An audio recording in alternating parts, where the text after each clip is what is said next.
ini nggak pernah keluar sedikit pun, bahkan dari tenggorokan kita nggak pernah keluar satu ayat Al-Quran pun.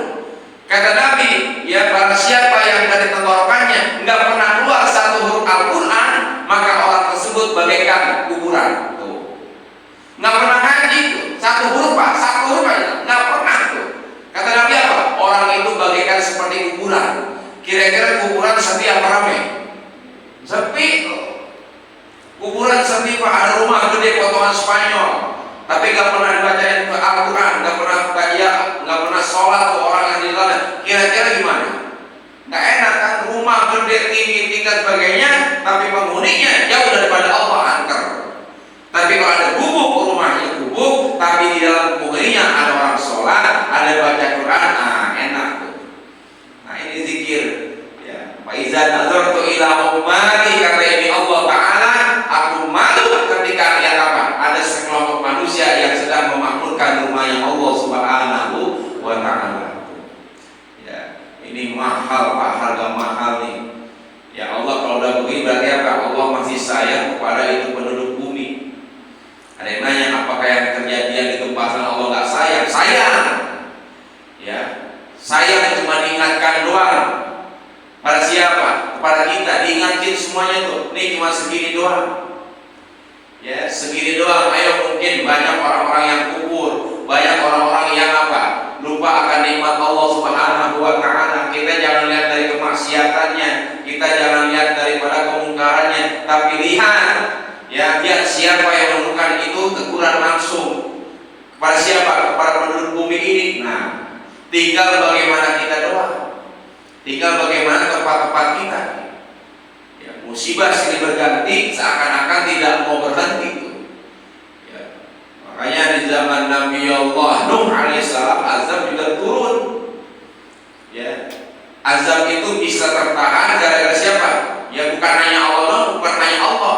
Ya, bagaimana pelaku yang ada di dalamnya kayak kita. Motor nggak jadi kenapa? Ada orang yang sedang bertaubat, ada orang yang sedang bermuamalah dan lain sebagainya. Tuh nggak jadi dan tuh. Yang kedua, kata Allah apa? Wal mutahabbina. Ya, wal mutahabbina ini ada kalimat isyarat. Ya, apa saling? Ada kalimat saling. Saling apa? Saling mencintai. Ini kita kumpulkan saling mencintai. Wal mutahabbina. Ada kalimat saling apa? Saling mencintai, saling kebersamaan, ya, saling apa? Saling membantu. Kenapa? Dia sama Allah, kekuatan Islam. Dia sama Allah, ukhuwah yang ada di dalamnya, saling membantu orang-orang yang dalam kesulitan. Wal mutahabbina, kata ini Allah Subhanahu wa Ta'ala. Masya Allah, dua ini Pak udah kuat banget nih. Ya. Dua ini Masya Allah kita amalkan dan yang kita amalkan mana dulu tuh? Itu dah pikiran kita dah.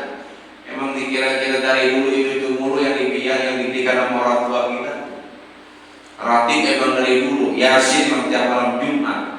Sifat-sifat 20 emang dulu tuh ajaran kaum kita. Udah itu aja kita amalin. Ya, pegang aja tas sepeda tuh. Emang mau kemana lagi kita? Mohon maaf, umur kita semakin lama semakin lama. Semakin nambah, ya udah. Ya, apa kerjaan kita? Ya udah, kerjaan kita pegang aja, tapi waktu sholat, zikir aja zikir. Ya, kenapa kita nggak tahu kapan dan di mana kita akan meninggal? Ya, ini makanan kita ini Tuhan. Ya, makanya syarat mutlak bisa diterimanya ibadah sholat. Ya, salah satunya apa? Ya, salah satunya ketika kita mengingat Allah dalam setiap saat. Bukan mengingat Allah dari dikri di sini, bukan mengingat Allah dengan apa? Memutar balik tasbih, bukan. Tapi mengingat Allah saat ketika kita tidak dia berada di mana, nah disitulah. Ya, kita juga bisa Pak menciptakan surga di rumah kita, bisa. Menciptakan tempat-tempat yang mustajabah, bisa. Ini tempat-tempat yang mustajabah. Ya, kalau di Indonesia saat-saat yang mustajabah bisa kita ciptakan. Mana saat-saat yang mustajabah ini? Bainal maghrib wal isya'i, antara maghrib dan isya, ini doa-doa yang saat-saat dijabah oleh Allah. Kapan ini? bersujud. Saat apa? Saat ketika orang sedang melantunkan azan. Selesai azan kita baca doa azan.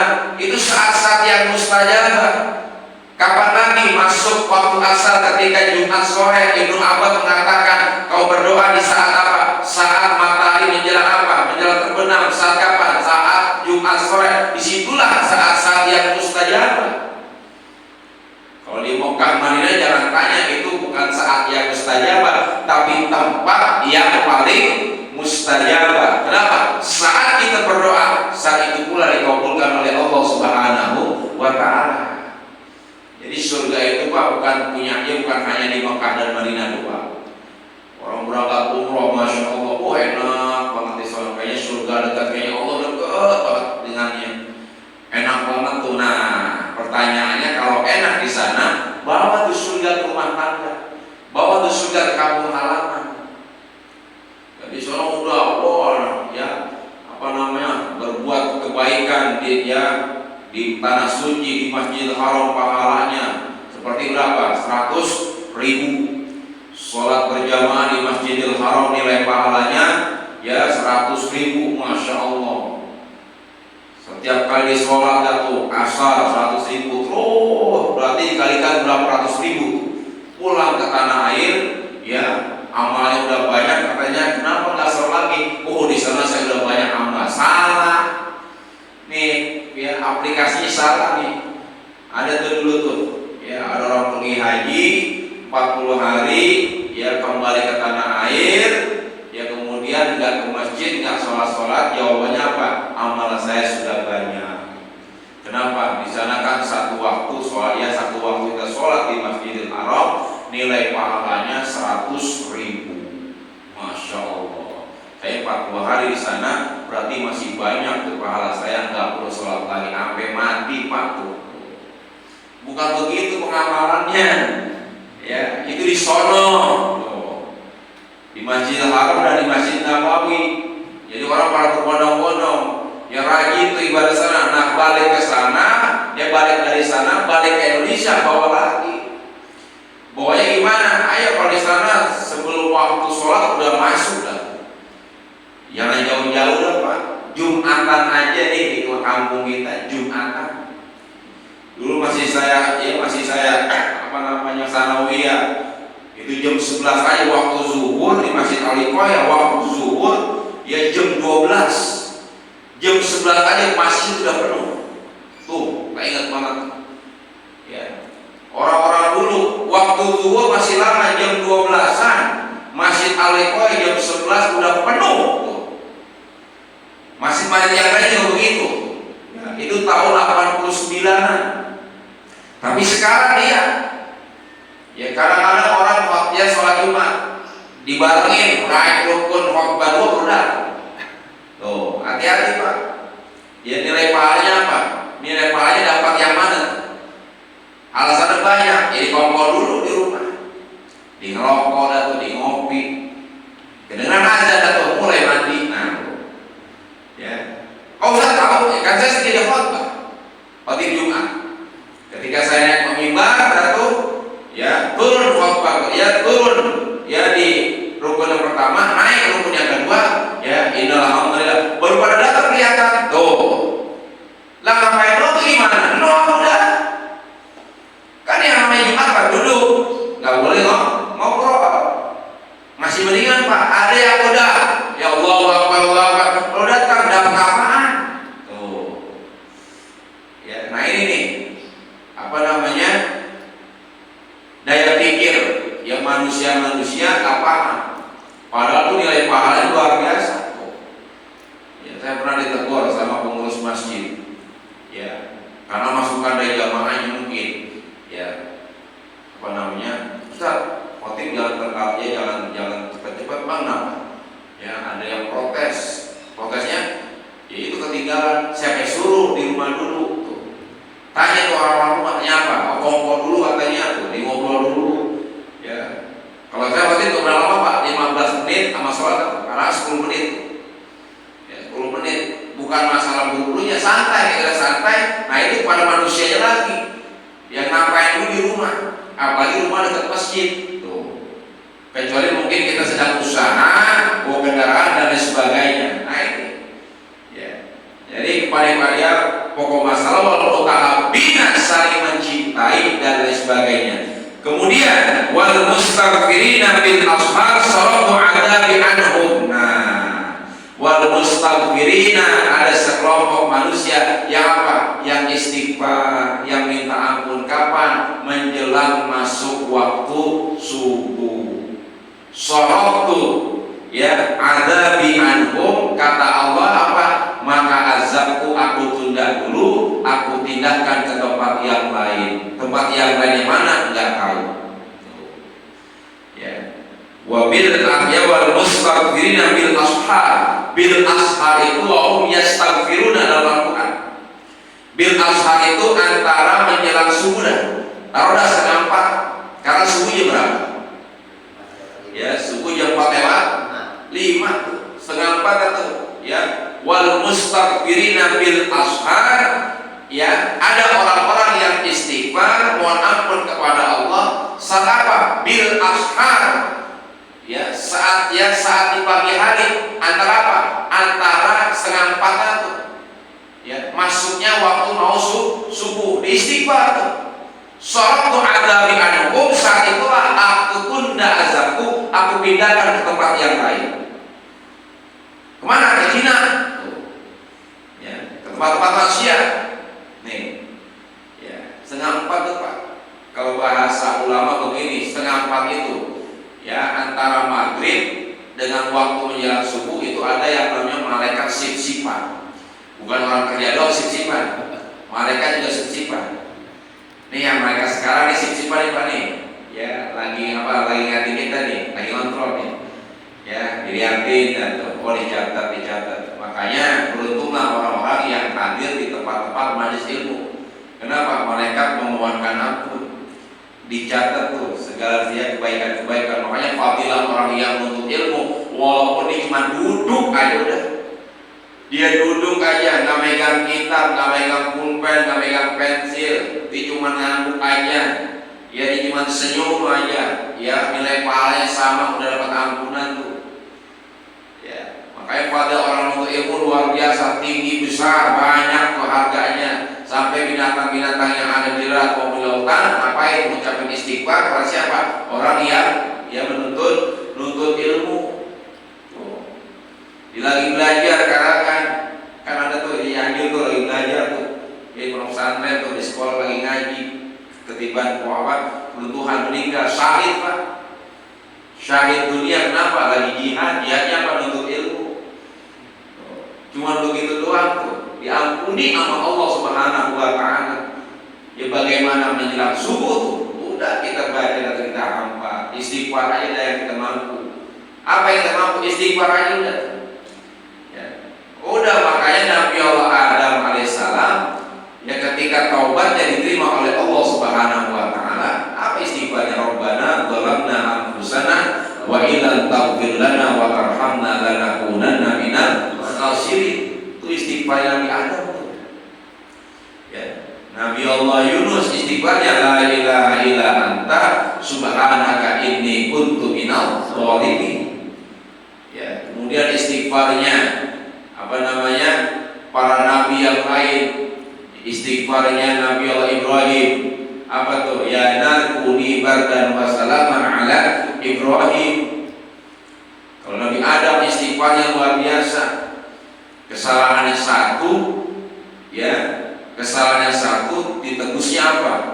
Itu tadi, diusir dari surganya Allah Subhanahu wa Ta'ala. Kesalahannya cuma satu Pak, Nabi Adam diusir dari surga. Kalau kita salahnya berapa Pak? Masya Allah, salah kita banyak banget, nggak kehitung. Ya, tapi kita pengen masuk surga tuh. Kira-kira bisa gak ya? Insya Allah. Ya. Nah ini kesalahan kita tuh. Ya, makanya kita beruntung Pak menjadi umatnya Nabi Muhammad SAW. Kenapa saya katakan beruntung? Pinjam bahasa ulama. Beruntung menjadi umatnya Nabi Muhammad SAW. Jangankan kita manusia, malaikat Jibril pernah ngomong kepada Tuhan. Malaikat Jibril pernah ngomong di hadapan Allah, ya Rabb, andai kata aku ditakdirkan menjadi manusia, ya maka aku akan pilih menjadi umatnya Nabi Muhammad SAW. Tuh malaikat Jibril. Ya. Malaikat Jibril yang dengan dipilih dari umatnya Nabi Muhammad. Kenapa? Enak. Ngapain aja enak. Ya, berbuat kesalahan. Kayak gini aja nih, kedosaan kita diampuni. Duduk kayak begini pas sesaat aja, kata Ibnu Abbas, ya as-sa'a bil majalis aja. Sesaat duduk hadir, duduk di majelis, sesaat aja. Kalau sesaat kan bisa 10 menit kan gitu. Sesaat hadir di majelis, apa? Diampuni itu dosa. Ibnu Abbas, ya dalam kitab Qawaidul Mukhtar, ya as-sa'a bil majalis aja, duduk sesaat aja udah. Ya. Apalagi nggak sempet kan? Ya udah nggak sempat, muhibin aja mau yang ngaji, cinta aja mau yang ngaji, demen aja mau yang ngaji, nggak bisa ngaji nguping, ya nggak bisa belajar, nggak bisa mendengarkan, udah wal muhibin, cinta aja sama orang ngaji, cinta aja sama istaklim, ya ini udah kagak ngaji, nggak dengerin, ya nggak cinta, yang kelima apa tuh? Ya benci sama orang ngaji, benci sama pengajian, nah yang kayak gini nih. Ya, maka jangan sampai membenci pengajian. Kalau membenci pengajian, apalagi yang di dalamnya ada apa? Ya, ada zikir, di dalamnya ada baca Al-Quran, di dalamnya ia membicarakan tentang keesaan Allah, sama aja ia membenci Nabi Muhammad SAW, sama aja dia membenci itu Al-Quran. Na'udzubillah min nih wal mustaghfirin bil ashar. Udah istighfar aja. Ya, orang-orang lupa istighfarnya kuat-kuat, orang-orang tua kita lihat aja. Ya istighfarnya kuat-kuat, ya di depan udah megang tasbih dan sebagainya. Dulu aja ya almarhum Haji Waneman, istighfarnya kuat tuh beliau. Ya udah kita megang tasbih yang diamalkan orang tua kita, pegang aja. Mau baca 100, mau baca 1000, ya sekuatnya kita dah. Karena gini aja Pak, kita main HP aja 2 jam kuat kan? Kuat tuh kita. Ya bangun tidur aja kita cari apaan? HP, subuh yang kita cari apa? HP itu, ya kan bener kan? Lagi tidur aja, ya. Bukannya orang-orang awam aja, Ustaz juga begitu. Gak bener-bener kita ngaku aja yang munafik.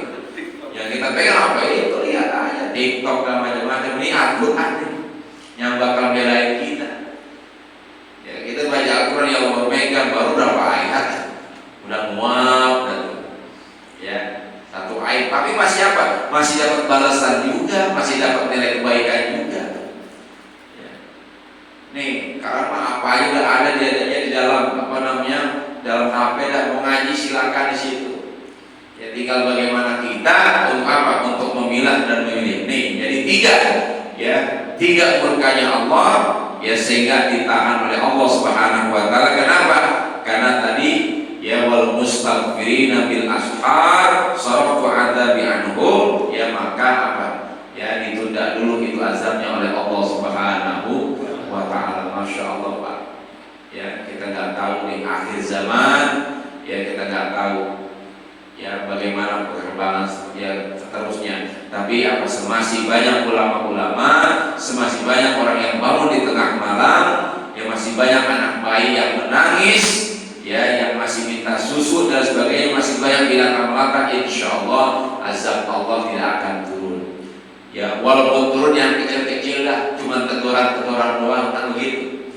Ya teguran-teguran doang, tergantung bagaimana kita jaga ini kampung. Jangan sampai apa lebih banyak kemaksiatannya dibanding kebaikan.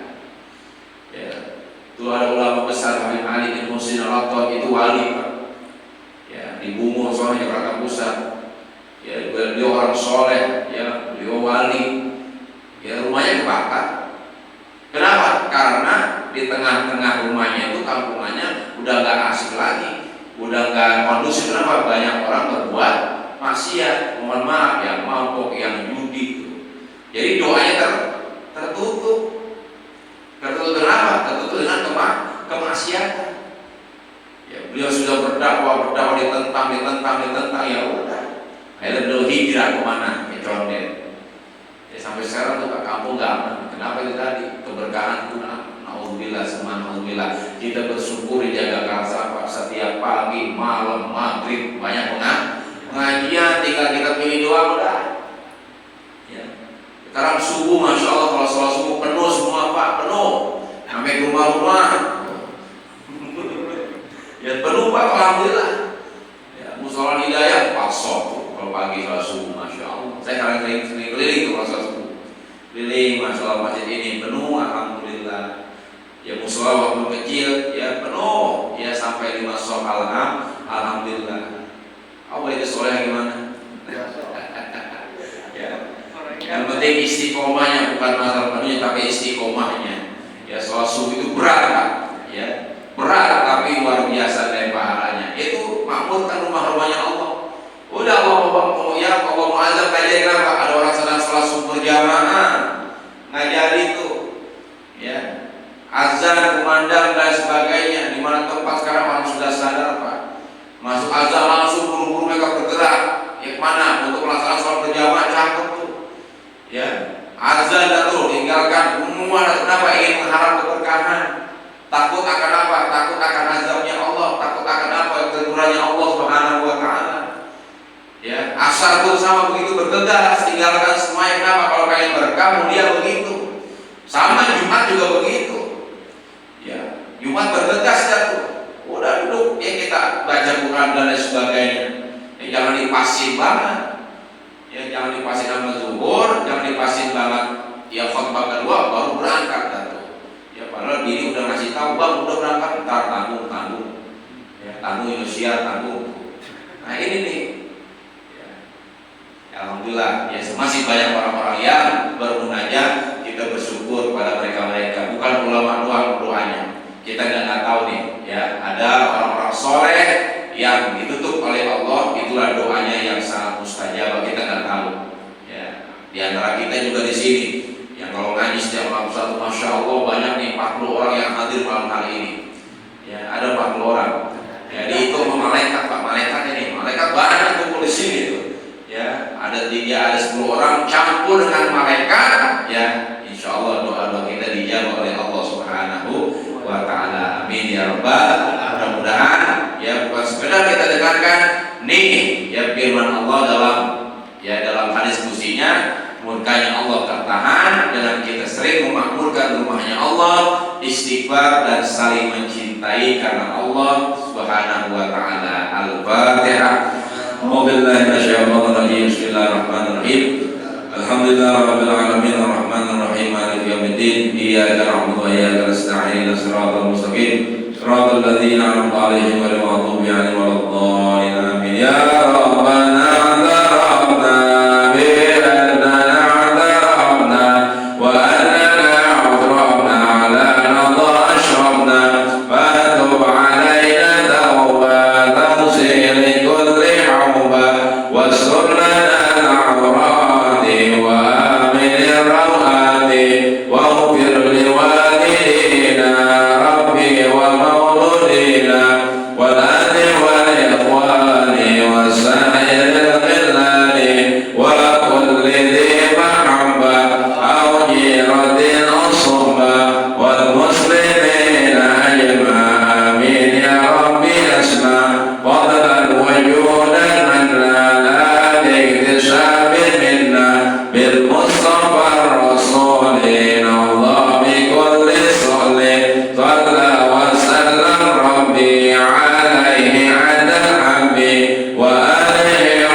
يا من لعبده يغفر وارحمنا وهدينا سبحانك اللهم